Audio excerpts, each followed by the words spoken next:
The hijacker in the paisley robe and Doc Martens had rock and roll in his heart, but his Jewish mother's voice in his mind. It's a story of a young man who has always wanted to do something, and unfortunately is sort of trapped in conformity, and trapped in the idea that he must follow the path that his parents have laid out for him.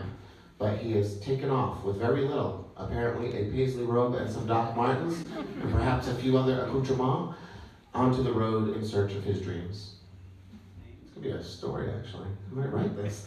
His name's Jack, because that's on the first That scene with the great dialogue, what are they talking about?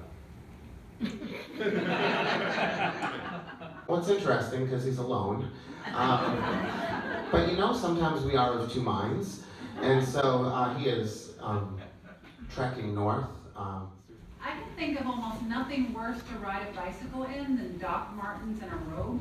So I'm just trying to sort of figure out, how did that work for him? Well, I'll try not to take your judgmental attitude on this personally. As I said, he's trying to escape, the conformity and the demands of his family, and oftentimes you have to affect your escape in a rapid manner, and quite often it's while you are, intoxicated and otherwise. So sometimes liquid courage is required. And so he left home with a lot of liquid courage and a paisley robe and some Doc Martens. Yeah. So it really was sort of a blundering out the door that set him off on his journey, which is probably more entertaining in terms of fiction than someone carefully planning their escape. Nobody really wants to hear the story of someone who is like methodically traveling north with all the things he needs. That brings me to what seems like an essential question: is he wearing anything under the robe?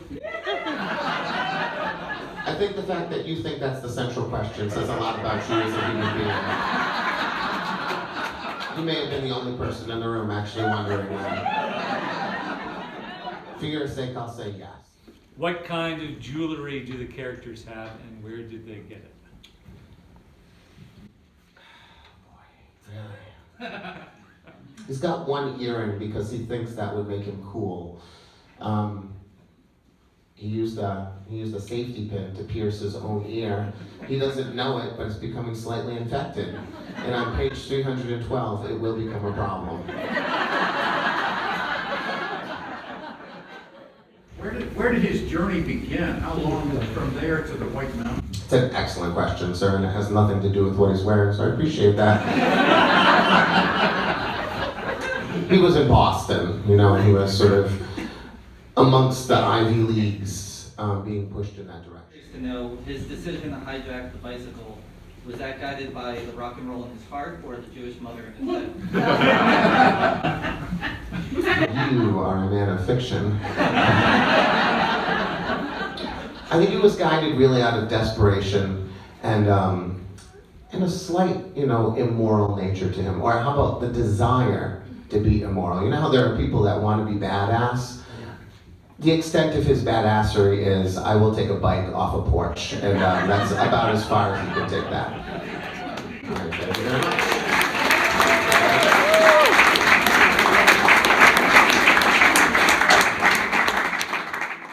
And the title of that story would be Sex, Drugs, Rock and Roll, and a Jewish Mother.